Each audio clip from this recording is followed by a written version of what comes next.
Boa noite, irmãos. Como a Leila já disse, meu nome é Milton, Ana Paula, minha esposa.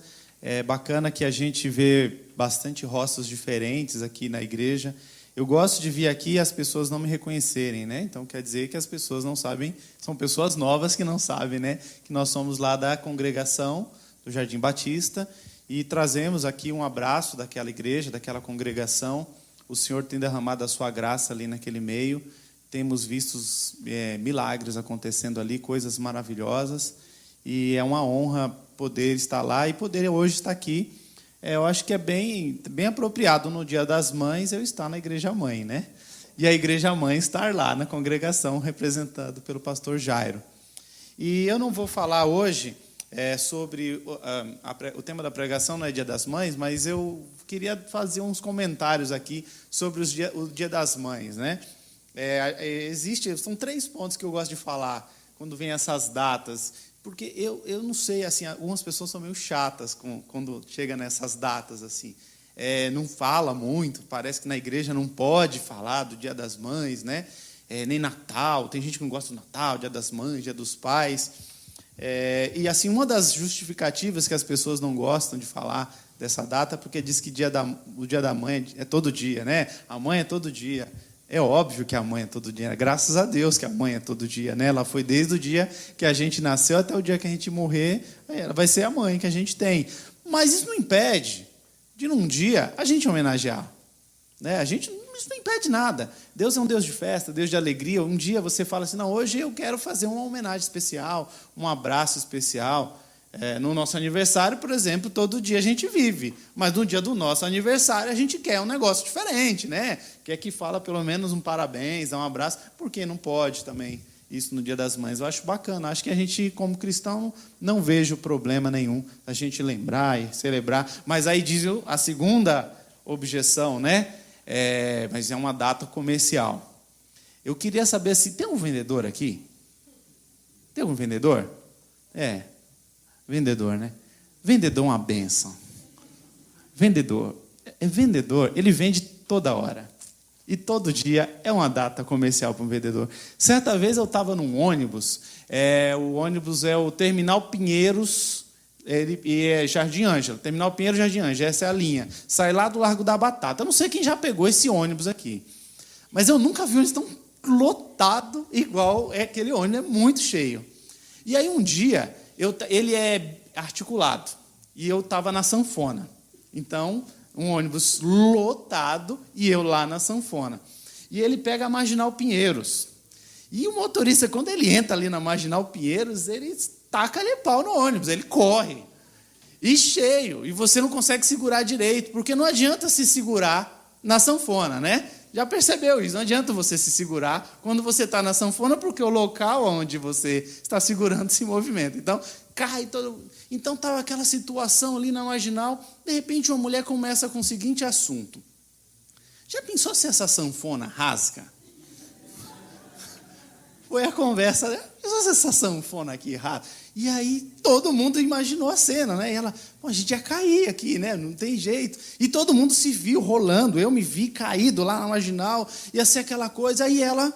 Porque se o vendedor falar alguma coisa e você participar da conversa, já era. Cuidado quando o vendedor falar um negócio. Se você... Taraná, perdeu. Você está na mão dele. E aí um cara falou assim, é verdade, né? A morte vem para... Não tem jeito como a gente fugir da morte. Ela vem para todo mundo. Aí ela automaticamente já tirou um cartazinho e falou, inclusive eu vendo terreno no cemitério, vendo jazigo, né? E distribuiu o cartão, porque um monte de gente pegou. Porque ali ela já colocou o clima dela. Irmãos, data comercial é óbvio que é. Porque vendedor vende em qualquer lugar e transforma tudo em vendas. Isso não é de hoje. Quando Jesus entra no templo lá, o que tinha acontecido? Então, virou uma vendação, vendendo lá o comércio. Então, obviamente que não tem problema nenhum você dar um presente para sua mãe no Dia das Mães, mas não há necessidade de você ficar triste, porque você não consegue dar esse bendito presente. Eu acho que essa faceta do Dia das Mães, ela é problemática. Você ficar triste porque você não tem ali um dinheiro para dar um presente, aí é o lado comercial mesmo. Mas se tem, qual o problema? Qual a mãe aqui não gostaria, não quer ganhar um presente no Dia das Mães? Dá também no outro dia, já que Dia das Mães é todo dia, dê também fora do Dia das Mães, mas não há problema nenhum. E um terceiro ponto dessas datas, Dia das Mães, Dia dos Pais, Natal, é porque às vezes a gente fica triste. É uma data que, se a gente não tomar cuidado, ela rouba a nossa alegria. E a alegria do Senhor é a nossa força. A gente não pode deixar roubar, escapar a alegria. A gente triste, uma igreja triste, um povo vai murchando, fica xoxo. E não é para ser um dia triste. Mas por que muitas vezes o Dia das Mães é triste? Porque às vezes, no meu caso, minha mãe não mora em outra cidade. Você fica meio borocochô, né? Poxa, minha mãe não está aqui. E às vezes a situação mais complicada é quando ela já não está mais conosco, né? Quando o Senhor já levou. E aí você fica muito triste. Mas aí a gente tem que lembrar, e eu gosto muito, do Salmo 27, verso 10, que diz assim, olha, se o seu pai e a sua mãe te desamparar, não estiver com você por algum motivo, saiba que o Senhor nunca vai te desamparar.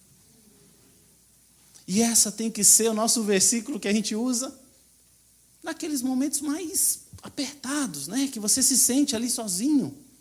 Mas se todo mundo me abandonar, Deus não vai. Então não vamos deixar que essa data roube nossa alegria, porque a alegria do Senhor é nossa força. A alegria do Senhor, ela é evangelística. Não sei evangelizar, seja alegre. Seja alegre, porque a alegria do Senhor é evangelística. Todo mundo vai olhar e falar, eu quero ter o que essa pessoa tem, porque ela passa por dificuldades, passa por problemas, mas ela está feliz.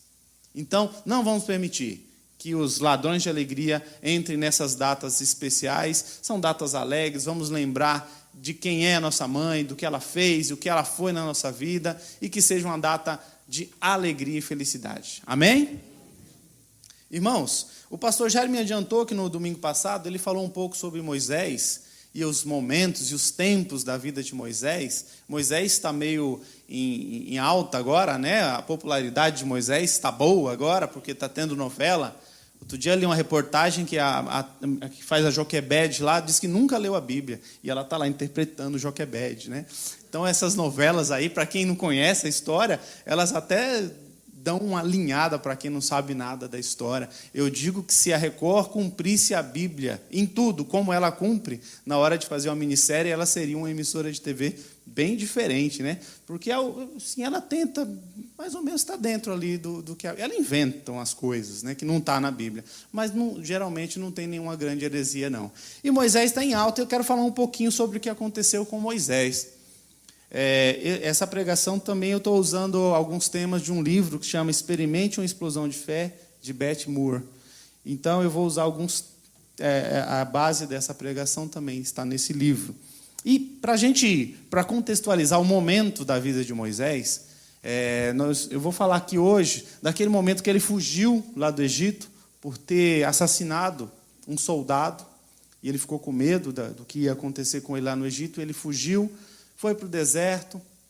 Lá ele se estabeleceu, se tornou um pastor de ovelha, estava trabalhando, casou. Jetro era o sogro dele, era um sacerdote. A vida dele estava tranquila. Moisés podia dizer que estava falando, poxa, eu vou começar de novo, está tudo bem aqui. Eu estou numa fase estável, uma fase tranquila na minha vida. E aí Moisés um dia está andando no meio do mato, lá no meio da montanha, e vê uma coisa bem inusitada, uma coisa bem fora do comum, que ele vê uma árvore, uma sarça pegando fogo, e esse fogo não se apagava, e de repente esse fogo começou a falar com ele, se sou eu, morro na hora. Porque é muito inusitado você ver uma árvore pegando fogo falando com você, né? E era Deus que estava falando com ele. E é nesse momento que eu quero trazer, que a gente vai pensar um pouquinho sobre o que aconteceu. Eu vou pedir para o irmão colocar. Diz assim, e agora eis que o Senhor falando, né? Deus falando com Moisés. E agora eis que o clamor dos filhos de Israel é vindo a mim, e também tenho visto a opressão com que os egípcios os oprimem. Vem agora, pois, e eu te enviarei a Faraó, para que tires o meu povo, os filhos de Israel, do Egito. Então Moisés disse a Deus, quem sou eu que vá a Faraó e tire do Egito os filhos de Israel? E disse: certamente eu serei contigo, e isto te será por sinal de que eu te enviei. Quando houveres tirado este povo do Egito, servireis a Deus neste monte. Então disse Moisés a Deus: eis que quando eu for aos filhos de Israel e lhes disser: o Deus de vossos pais me enviou a vós, e eles me disserem: qual é o seu nome? Que lhe direi? E disse Deus a Moisés: eu sou o que sou. Disse mais: assim dirás aos filhos de Israel: eu sou, me enviou a vós. E Deus disse mais a Moisés: assim dirás aos filhos de Israel: o Senhor, Deus de vossos pais, o Deus de Abraão, o Deus de Isaque e o Deus de Jacó, me enviou a vós. Este é meu nome eternamente, e este é meu memorial de geração em geração. Oremos.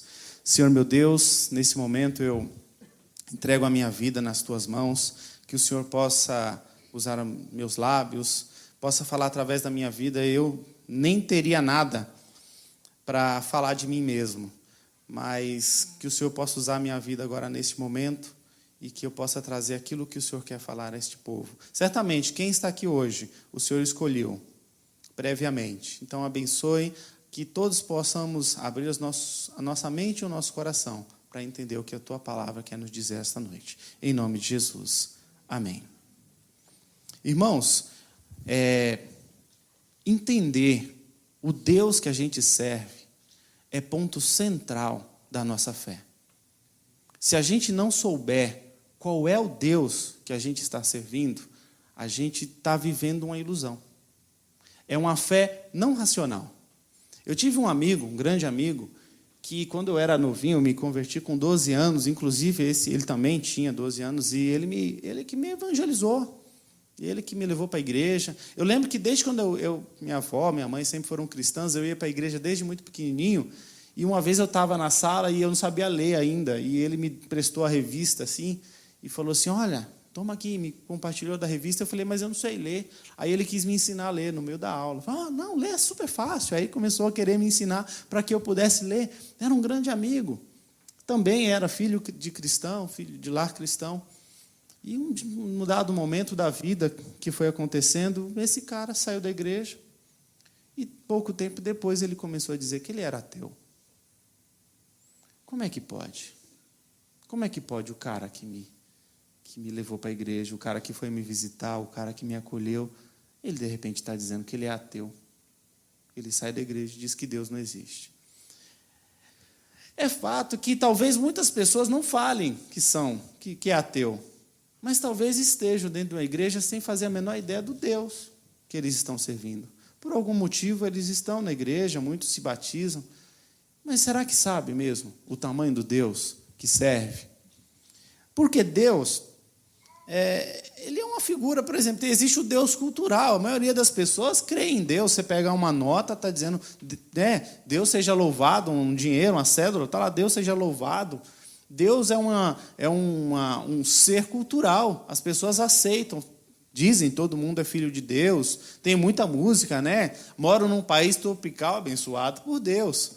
As pessoas até acreditam nessa imagem de Deus. Tem um Deus cultural, tem aquele Deus mitológico. A gente vê também, as pessoas creem na entidade de Deus, um poderoso que está lá em cima, mandando em todo mundo.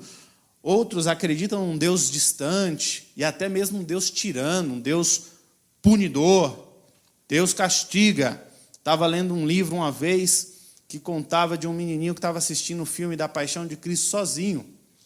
E ele estava assistindo o filme e a mãe percebeu, chegou perto na hora e viu que naquela hora que Jesus estava lá apanhando, e apanha, o menino estava, yes, isso aí, é isso mesmo, bate, pode bater. Aí a mãe olhou e falou: meu Deus, como assim? Você quer que Jesus apanhe? Quero. Como assim? Porque toda vez que eu apanho, a senhora fala que é por culpa dele. A senhora fala que eu apanho porque Deus está triste comigo, porque Deus castiga. E tudo que acontece de ruim na minha vida, a senhora fala que é ele. E aí o menino falou: agora pelo menos ele apanha um pouquinho também, para ele ver como é que é. Mas às vezes a gente cria mesmo a imagem de um Deus tirano, um Deus punidor, um Deus que pesa a mão. Perdemos aquela referência de quem é Deus. Muitos gostam tanto de Deus que fazem dele seu empregado também, né? Samuel falou, fala, Senhor, que o teu servo ouve. E muitas pessoas falam assim, ouve, Senhor, que o teu servo fala. Determina, manda, tem que fazer. Deus é empregado, self-service, estou precisando dele, Senhor, agora, vamos lá. Muitas pessoas ainda acreditam no Deus miserável, triste, sofrido, que está lá apanhando. Eu fico imaginando João lá naquela ilha de Patmos, ele viu Jesus ser crucificado, Jesus ferido, Jesus, aquele Jesus que tinha aquele forma humana, e de repente ele está naquela ilha e encontra um Jesus que a voz dele era forte como a voz de muitas águas, um Jesus poderoso. A Bíblia diz que ele caiu como se tivesse morto, impressionado.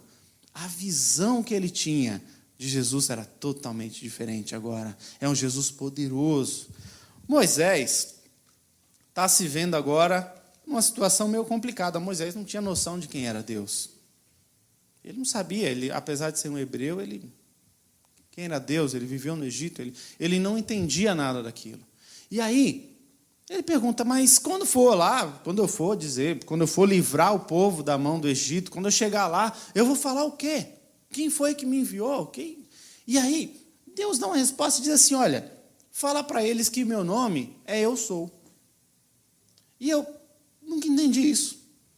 Eu era novinho, uma vez fui perguntar para o pastor Antônio, né? Pastor Antônio, o que quer dizer Deus? Qual é o nome de Deus? Deus quer dizer Eu Sou.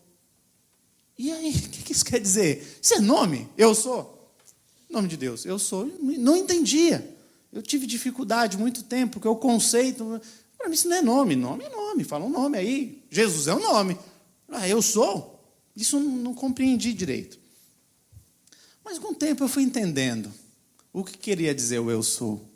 E aí, queria que os irmãos me acompanhassem, queria que os irmãos me ajudassem. Vamos fazer o seguinte, vocês agora vão ser a voz de Deus, falando Eu Sou. Então eu vou fazer uma pergunta e vocês vão falar. Eu sou. Vamos fazer um teste? Mas tem que ser assim, o Eu Sou, tipo, voz de Deus, hein? Vocês representam a voz de Deus. Vamos lá, 1, 2, 3. Eu sou. Eu sou. Eu sou. Então vamos lá. Mas o Senhor é capaz de livrar o povo das mãos do Egito? Eu sou. O Senhor é capaz de resolver os meus problemas? Eu sou. O Senhor pode reescrever a minha história? Eu sou. O Senhor realmente é um Deus que pode me curar? O Senhor é capaz de me salvar? É capaz de mudar a minha vida? É justo? É santo? É todo-poderoso? Glória a Deus e aleluia. Esse é o Deus que nós servimos. Nós nunca vamos conseguir defini-lo. Se você tiver uma definição de Deus, você está diminuindo ele. Ele é maior. Ele não cabe.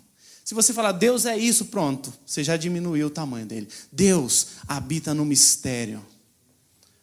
Deus, nós não vamos conseguir colocá-lo dentro da nossa mente. A gente precisa aceitar e crer que o meu Deus é poderoso. E eu nem sei o tanto que esse Deus é grande. Mas Ele é grande, Ele é poderoso. Esse é o Deus que nós servimos. Salmo 100, verso 3 diz assim, reconheçam que o Senhor é Deus. Em diversos textos o Senhor fala, eu sou o Senhor. Aquietai-vos e sabei que eu sou Deus. Eu sou. Ele é o Todo-Poderoso. Nós não podemos ter uma visão tacanha de Deus, uma visão pequena. Quando a gente tem um problema, o vento bate lá no barco, dá aquela balançada, a gente já esquece o Deus que a gente serve. E esse que tem sido o problema da nossa fé. Se eu não tiver noção do Deus que eu sirvo, do tamanho que Ele é e da capacidade que Ele tem de resolver os meus problemas, como eu posso dizer que eu creio nele? Como que eu vou servir? Como eu vou dar minha vida por Ele? Nós precisamos chegar a Deus e entender o tamanho do poder dEle. Quanto mais a gente souber disso, menos os problemas vão nos abalar. Mais a gente vai ficar tranquilo, mais a gente vai ficar sossegado. Se os discípulos soubessem quem estava lá dormindo, eles iam ter ficado com medo daquela tempestade. O fato é esse.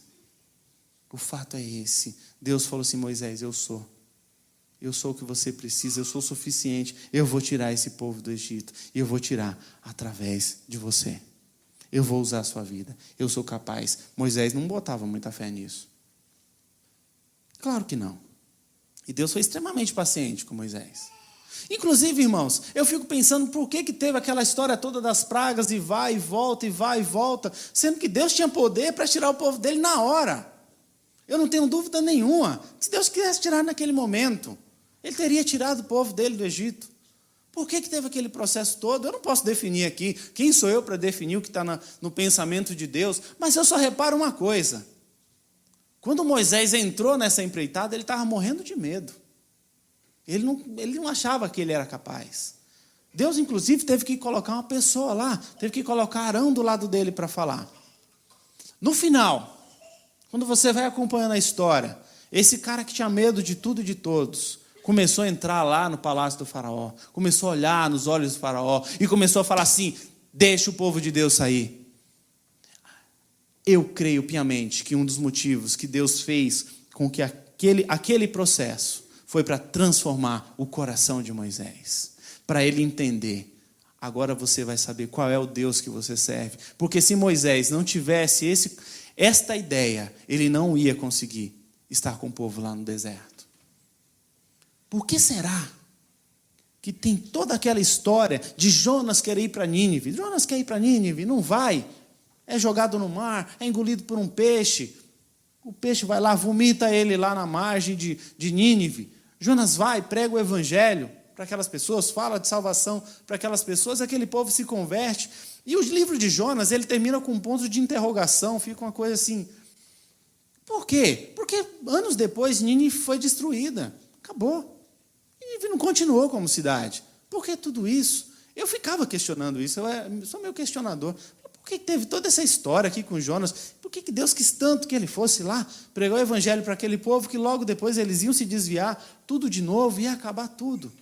E aí eu reparei que o nome do livro não é Nínive. O nome do livro é Jonas.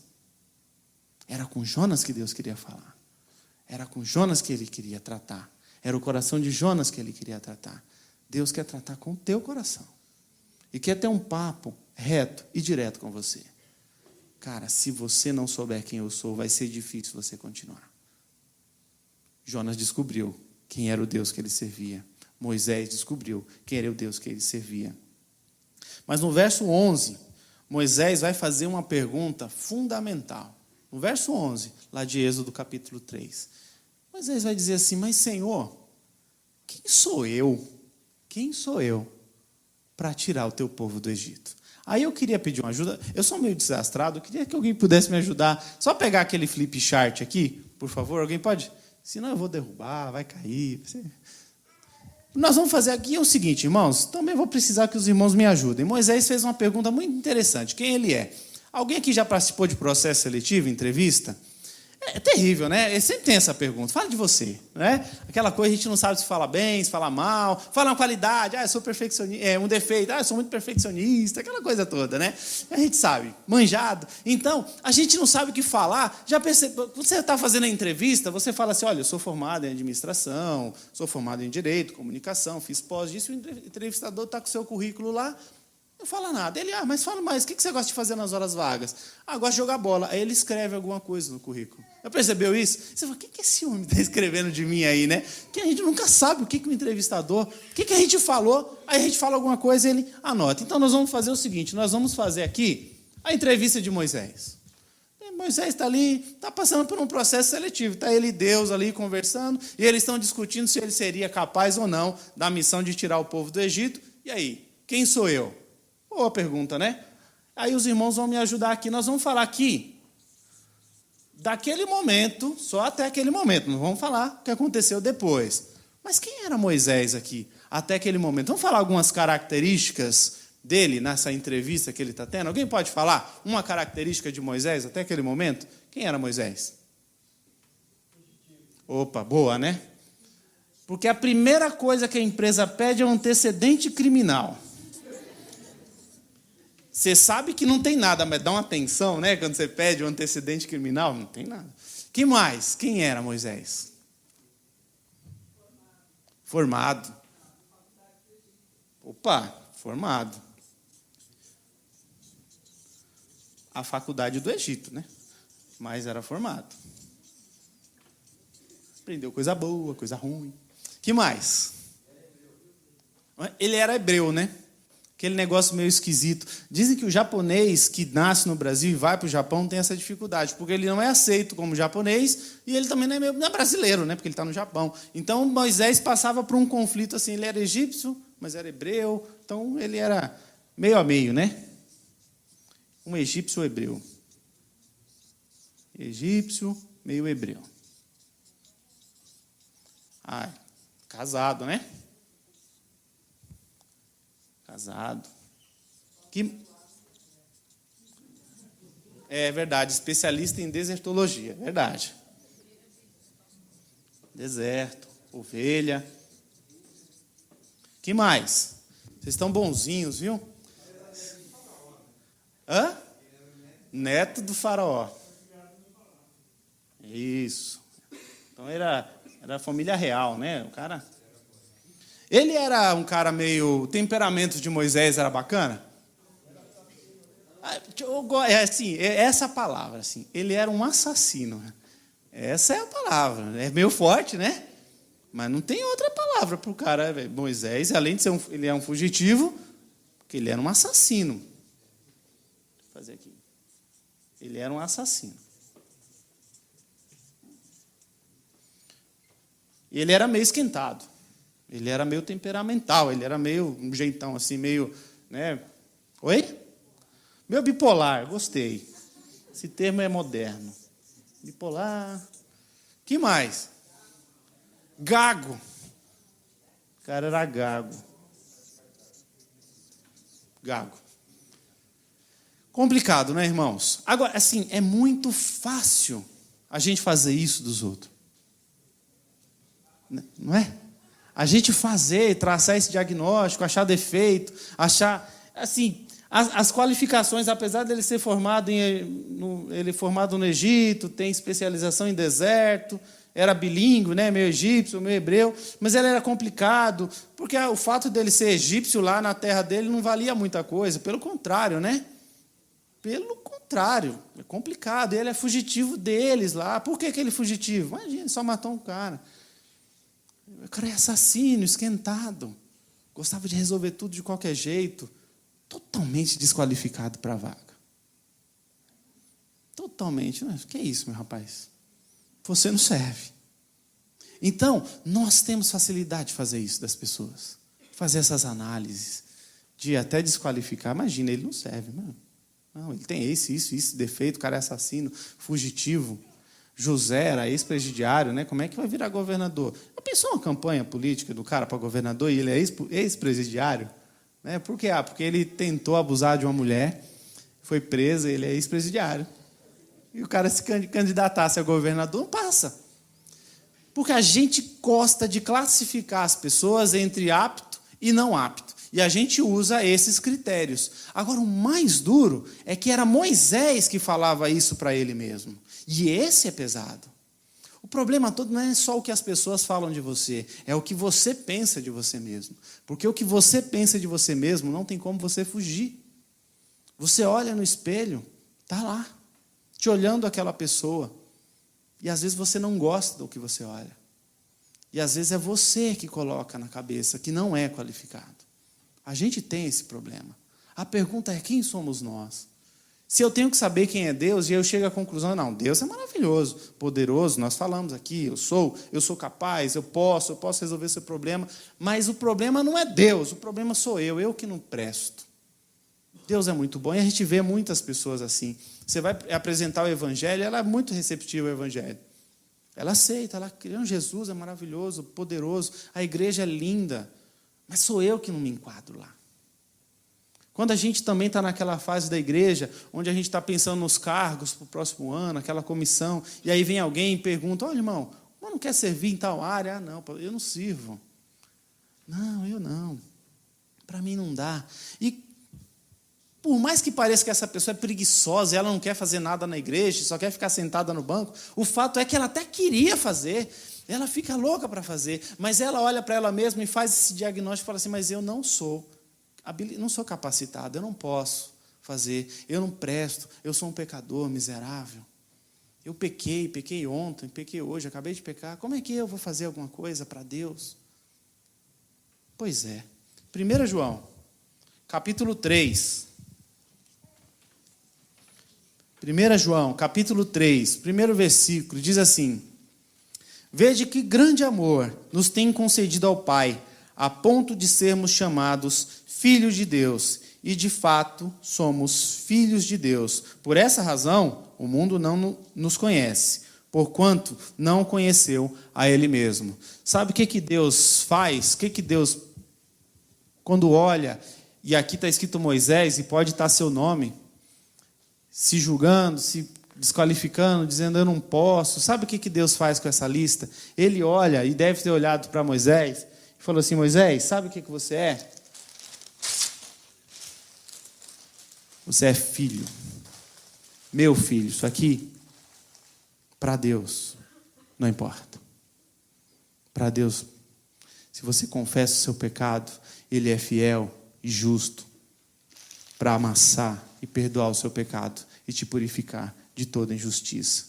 A igreja não precisa de pessoas que se acham maravilhosas, crentes poderosos, todo qualificados para qualquer obra. A igreja precisa de coração quebrantado e contrito, dizendo: Senhor, eu não sou digno, sou um pecador, mas nas tuas mãos eu posso fazer coisa grande, porque eu sou filho de Deus, e é Ele quem me justifica.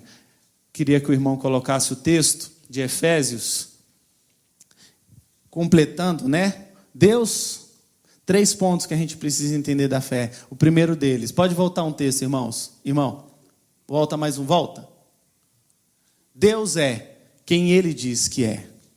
Deus não é quem o mundo diz que Ele é, ou que você pensa que Ele é. Deus é quem Ele diz que Ele é. E se Ele falou, pronto, acabou, é suficiente. Agora, o texto seguinte, pode colocar, irmão. Diz assim, volta um, por favor. Bendito Deus de nosso Senhor Jesus Cristo, o qual nos abençoou com todas as bênçãos espirituais nos lugares celestiais em Cristo, como também nos elegeu nele antes da fundação do mundo, para que fôssemos santos e irrepreensíveis diante dele em amor. Pode passar. E nos predestinou para filhos de adoção, por Jesus Cristo para si mesmo, segundo o beneplácito de sua vontade, para o louvor da glória de sua graça, pela qual nos fez agradáveis assim no amado, em quem temos a redenção pelo seu sangue, a remissão das ofensas, segundo as riquezas da sua graça. Olha só, o inimigo gosta de ficar jogando umas acusações para a gente. Ele gosta de nos acusar, de nos desqualificar, colocar a gente para baixo, para fazer a gente sentir que não é digno de estar na igreja, que o pessoal da igreja é bom e você não é, por isso você não se enquadra, vai embora, lá não é seu lugar. Ele gosta de colocar isso na nossa cabeça. Então, o texto está dizendo o seguinte, Efésios 1, de 3 a 8, diz que você é abençoado. O Senhor te abençoou. Você foi escolhido desde antes da fundação do mundo. Ele te escolheu. Você foi adotado como filho. Você agora é filho de Deus por adoção, irmão de Jesus Cristo. Nós somos favorecidos, redimidos, perdoados. Nosso pecado foi perdoado, foi purificado, foi renovado. Isaías 64, pode passar, irmão. Saíste ao encontro daquele que se alegrava e praticava justiça e dos que se lembram de ti nos teus caminhos. Eis que tiraste, porque pecamos. Neles a eternidade para que sejamos salvos, mas todos nós somos como o imundo, e todas as nossas justiças como o trapo da imundícia, e todos nós murchamos como a folha, e as nossas iniquidades como um vento nos arrebentam. Irmãos, a palavra está dizendo ali, que toda a nossa justiça é como o trapo de imundícia. Quando a gente acha que é bom demais, que você é justo, que o que você faz é maravilhoso, que eu sou uma pessoa que, nossa, eu sou bom e eu mereço estar naquela igreja, eu mereço ter aquele ministério, sim, porque eu sou uma pessoa qualificada para tal. Se você tiver com essa visão, esquece, toda a sua justiça é trapo de imundície. Quando você fizer aquilo que o Senhor mandou você fazer, considere-se um servo inútil. Nós não estamos aqui porque merecemos. A ideia, né, a doutrina de que nós não perdemos a salvação, não quer dizer que porque você não perde a salvação, porque você é bom, não, porque nós não somos bons. E realmente, se a salvação estivesse em nossas mãos, nós perderíamos sim a salvação. É claro que a gente perderia a salvação. A gente às vezes, é uma arrogância a gente achar que a gente aceitou Jesus. Ah, eu aceitei Jesus, mas foi Ele que te amou primeiro. Você foi escolhido, você foi predestinado, você não está aqui porque você é bonzinho. Quando nós vamos escolher batata na feira, a gente pega aquele monte de batata e pega só batata boa e coloca na sacola. E é assim que a gente acha que Deus escolhe as pessoas. Mas um dia ele chegou numa banca cheia de batata, todas estavam ruins. E por algum motivo, por ele te amar de uma forma sobrenatural, ele escolheu você. E ele falou assim: eu vou pegar esta batata que está bem apodrecida e vou restaurá-la. E vou transformá-la. Você não está aqui porque você é bom. Você não vai fazer aquilo que Deus quer fazer na sua vida porque você merece. Nós estamos debaixo da graça. E se não fosse a graça de Deus, nós estaríamos consumidos. Ninguém, nem o pastor Shed, nem qualquer pessoa, nem o Luiz Saião, nem o mais poderoso, nem o mais miserável. Eu gosto de dizer que se a Madre Teresa de Calcutá não aceitou Jesus, ela foi para o inferno.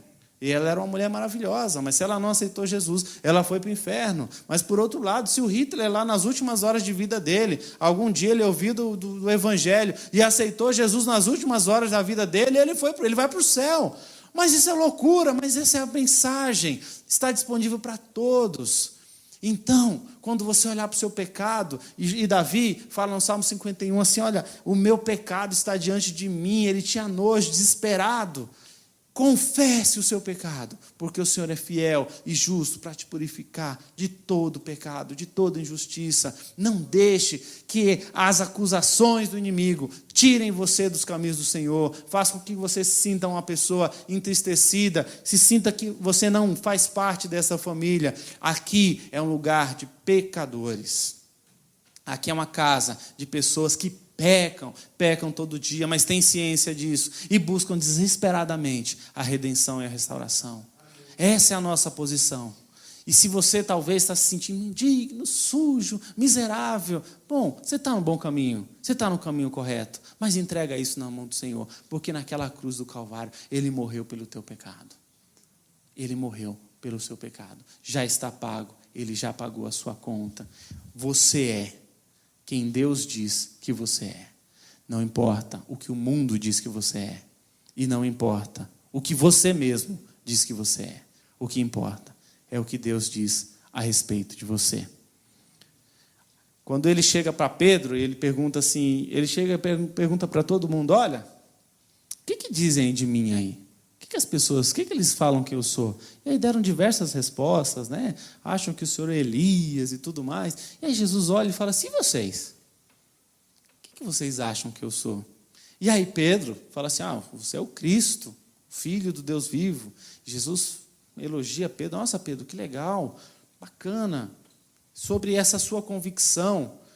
Por conta dessa sua convicção, ele faz aquela declaração que é mal entendida, né? Sobre esta pedra edificarei a minha igreja. Jesus estava falando dele mesmo, uma rocha. Mas está dizendo assim: olha, Pedro, vai ser dada a você a chave dos céus, a chave do reino dos céus. Confere a Pedro ali uma autoridade, colocou Pedro numa posição bacana. Só que Pedro vai negar Jesus 3 vezes. 3 vezes. E Jesus sabia disso. Quando Deus chega para Abraão e fala assim: Abraão, você vai ser pai de uma grande nação, Abraão vai mentir, vai pecar, vai meter os pés pelas mãos, vai ter um filho que não era para ele ter, vai cometer uns pecados. Deus chega para Davi, falando a respeito de Davi, fala assim: olha, eu vou colocar um rei segundo o meu coração, um homem que seja segundo o meu coração. Davi vai fazer uma atrapalhada. Davi vai enroscar. Se a gente fosse fazer aquele currículo de Davi aqui, né? Ia ser uma coisa. Vai fazer uma atrapalhada. E até esse Moisés aí, que Deus está chamando, falando: eu vou usar a sua vida para libertar meu povo. Esse cara vai fazer tanta coisa também. Percebam que não importa. Não importa. O que Deus diz que vai fazer, Ele faz. E o que Ele disse de você, se cumpre. Se cumpre. Não adianta. Davi foi quem foi um grande rei. Abraão foi o pai de uma grande nação. Pedro foi, liderou os discípulos. Moisés foi lá e liderou o povo na saída do Egito. Porque nós não estamos dependentes do nosso currículo. Não. Na empresa do Senhor, o seu currículo não vale muita coisa. Amém? E por fim, aí vem a missão, né? Pode passar, irmão. Pode passar. Passa mais um. É isso aí. Você é quem Deus diz que você é. E aí Deus vai dar a missão. E aí olha assim, é bonito, a gente olha assim, porque a gente lê o texto, a gente já sabe o que vai acontecer, né? É diferente, você lê o texto, você já sabe que vai acontecer as 10 pragas, que vai dar tudo certo. Mas Moisés não sabia. Moisés não sabia, não tinha acontecido ainda. E aí, tá bom, vamos lá. Chega Deus, eu até acredito, o Senhor está falando comigo, Moisés sentiu ali que era Deus. Ok, legal. Mas como é que ele ia tirar o povo do Egito? Assim, de maneira prática mesmo. Como que esse negócio vai acontecer, Senhor? Ok, eu te amo, eu te adoro. Tá bom, eu creio, aleluia, mas de termos práticos, tipo, o Egito é uma nação poderosíssima, cheia de soldados, o que eu vou fazer? E aí Deus faz aquela do cajado, mas Moisés ele ficou, o cajado vira uma cobra, eu pego e tal. Moisés não acreditou direito no que ia acontecer. Sabe por quê? Porque a gente tem passado uma crise de milagres, a gente não está mais acreditando em milagres. É uma coisa terrível. A gente está com dificuldade. Se Deus fala um negócio desse para você, você fala, Senhor, olha, eu acabei de cantar no louvor, eu entreguei a minha vida para o Senhor, eu sou crente, mas esse negócio que o Senhor está pedindo para mim aí é meio complicado de eu crer que vai acontecer. É meio difícil. O Senhor está falando uma coisa que, sei lá, parece que Jesus aqui da Bíblia, o Deus aqui da Bíblia é muito legal, mas no meu tempo aqui não parece que é a mesma coisa, assim, não estou vendo muito jeito de ser o mesmo Deus que faz do mesmo jeito. A gente está com um problema, uma crise terrível no Evangelho em relação a crer nos milagres de Deus. Tem duas distorções. A primeira, pode passar, irmão. Pode passar. É aqui, ó, sensacionalismo. Sabe o que é o sensacionalismo?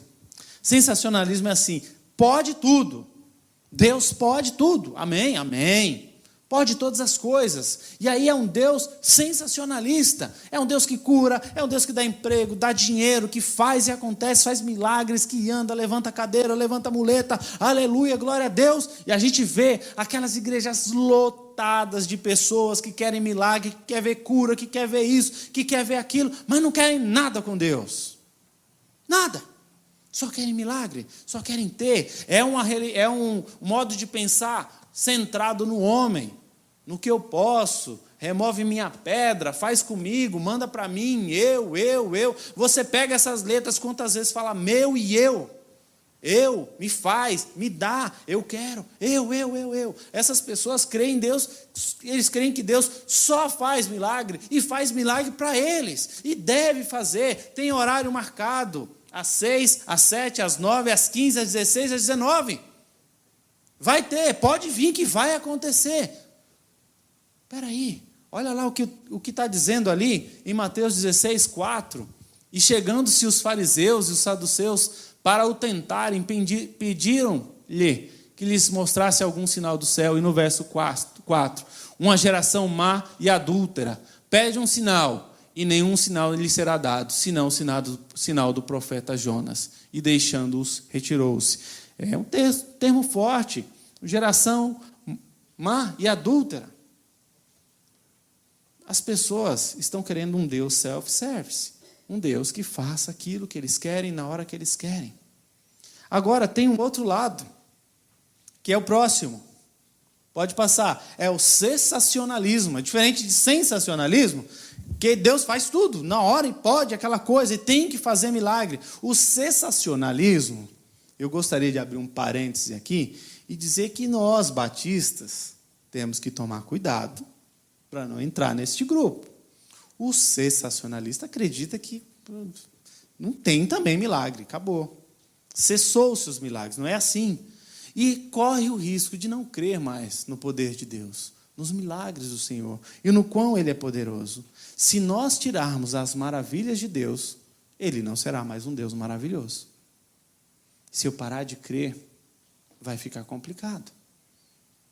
Agora, nem sempre o milagre, quando meu pai perdeu a visão, meu pai teve um problema de diabetes, ele tem, né, um problema de diabetes, e ele perdeu a visão. É claro que, como filho, eu fiquei desesperado para que ele voltasse a enxergar. E aí eu orava: Senhor, o Senhor curou tanto cego, de tudo quanto é jeito, o Senhor curava até com cuspe, o Senhor curou cego aí, né? Faz mais um aí. Eu cheguei a ficar tentado, quando eu li um texto que falava que as pessoas faziam fila e levavam os cegos para Jesus e voltava todo mundo chegando. Eu falei: puxa vida, nem para eu viver nessa época. Fui tentado, não veio, passou na minha cabeça. Depois eu falei: como assim? Se eu viver naquela época, eu vivo na minha época, aquele Jesus está na minha época. Só que a maneira que eu estava enxergando a coisa que estava errada, é óbvio, meu pai não voltou a enxergar hoje. Porque a gente é limitado, a gente pensa só nessa vida, a gente pensa nessas coisas. A Bíblia fala que às vezes a gente pede e não recebe porque a gente pede mal, a gente pede só para a gente mesmo, só para o hoje, só para o agora. E depois eu comecei a conversar com meu pai e entender, eu falei assim: gente, olha que coisa. Ele contando para mim por que ele perdeu a visão. Meu pai foi não cristão a vida inteira. Fumou, bebeu, aquela coisa toda. Ele se converteu assim, menos de um ano depois ele perdeu a primeira visão. Eu falei: caramba, o cara vive no mundo, aí esbanja a saúde, vem para a igreja e começa a ficar doente, que negócio é esse? E conversando com ele, ele me contou por que ele perdeu a segunda visão. Ele perdeu um olho, depois ele perdeu o outro. O meu pai forçou a visão dele. Ele forçou, e esse esforço fez com que rompesse um vaso dentro do olho dele.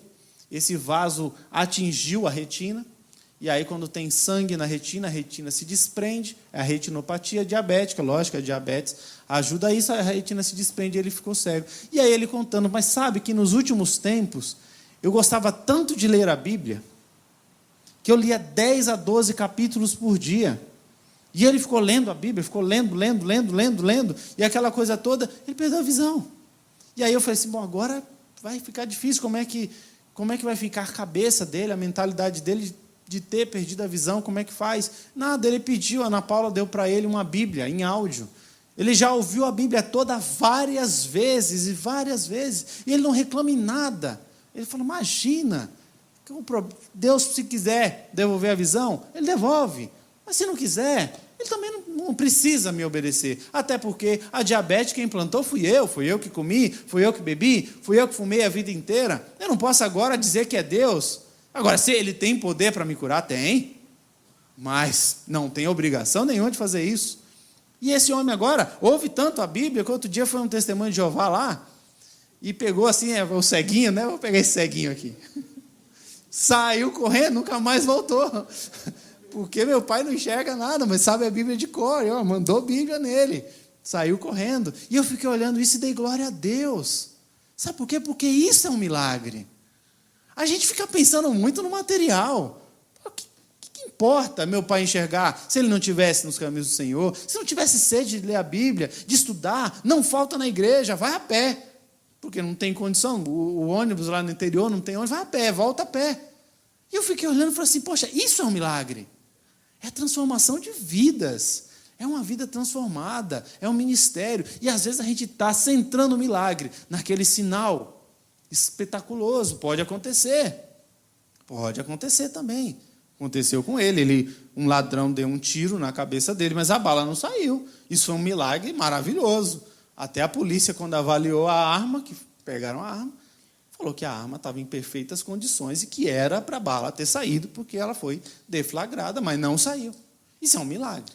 Milagre visível. Mas o maior milagre é a transformação de um pecador miserável em uma pessoa transformada nos caminhos do Senhor. Uma pessoa que dá glória a Deus, uma pessoa que vive uma vida diferente, abandona o vício, abandona o fumo, a bebida, e é uma nova pessoa. Isso é um milagre. E Deus tem feito esse tipo de milagre até hoje. Nossa visão materialista olha muito como olhou os 9 leprosos, mas Deus está interessado naquele 10º que, de fato, além de ter a cura material, converteu-se ao Senhor. Isso é um milagre. E para encerrar essa pregação, eu gosto muito da postura de Sadraque, Mesaque e Abednego. Eu sou assim fã desses caras.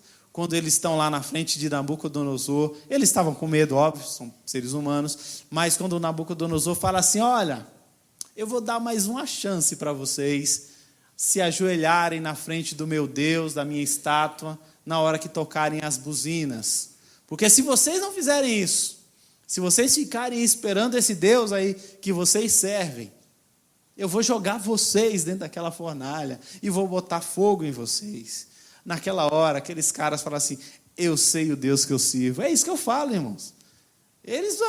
Se eu vou morrer, eu não sei. Mas que o Deus que eu sirvo eu conheço, esse eu conheço. Irmãos, eu não sei se eu vou estar vivo amanhã, mas eu sei que vivo ou morto, Deus continuará sendo Deus. É isso que, essa certeza eu tenho. E olha a resposta deles. Pode passar, irmão. Responderam Sadraque, Mesaque e Abednego. Disseram ao rei Nabucodonosor, não necessitamos de te responder sobre esse negócio. Eis que o nosso Deus, a quem nós servimos, é que pode nos livrar.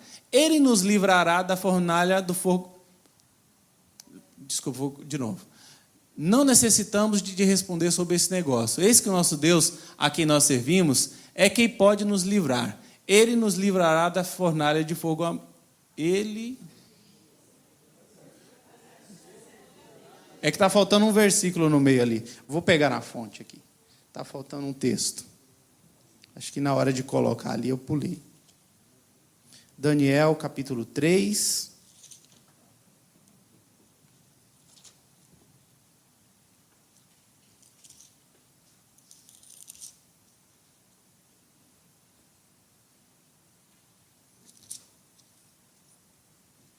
Verso 16. Responderam Sadraque, Mesaque e Abednego ao rei, ó Nabucodonosor, quanto a isso não necessitamos de te responder. Se o nosso Deus, a quem servimos, quer livrar-nos, ele nos livrará da fornalha de fogo ardente e das tuas mãos, ó rei.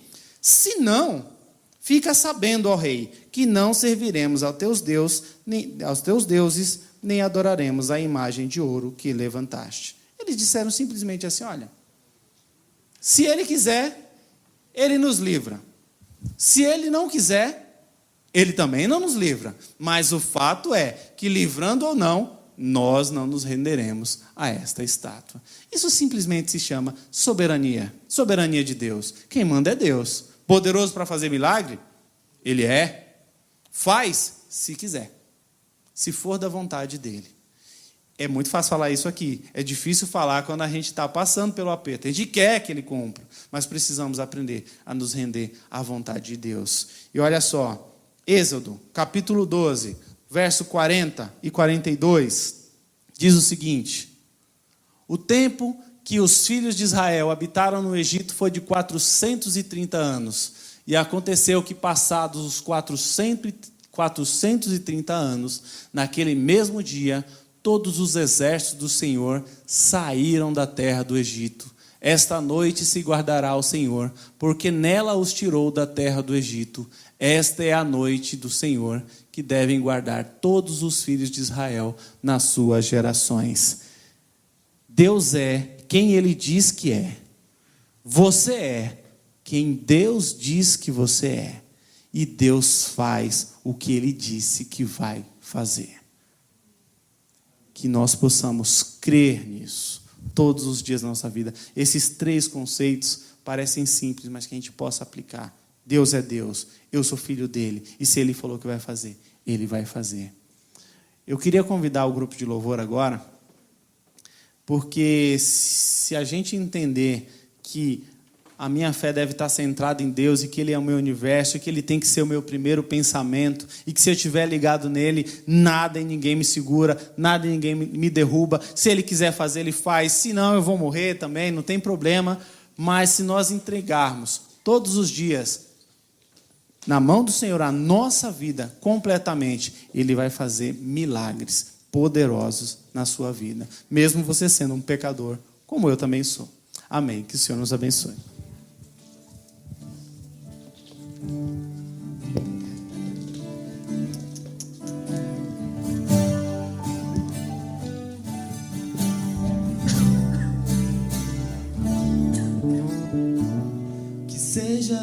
universo. Não quero dar-te só um pouco do meu tempo. Não quero dar-te um dia apenas da semana. Que sejas meu universo. Não quero dar-te as palavras como gotas. Quero que saia um dilúvio de bênçãos da minha boca.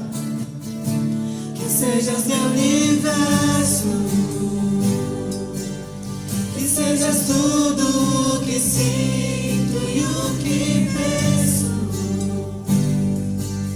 Que de manhã seja o primeiro pensamento, minha luz em minha janela. Que sejas meu universo. Que enchas cada um dos meus pensamentos. Que a tua presença e o teu poder seja o alimento.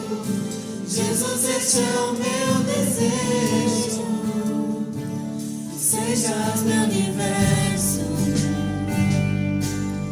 Não quero dar-te só uma parte dos meus anos. Te quero dono do meu tempo e dos meus planos.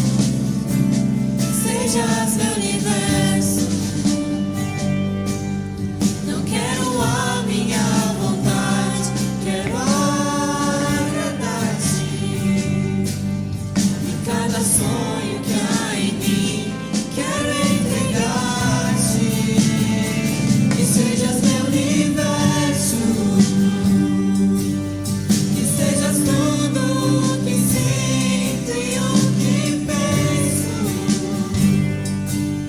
Que de manhã seja o primeiro pensamento, minha luz em minha janela. Que sejas meu universo. Que enchas cada um dos meus pensamentos. Que a tua presença e o teu poder seja o alimento. Jesus, este é o meu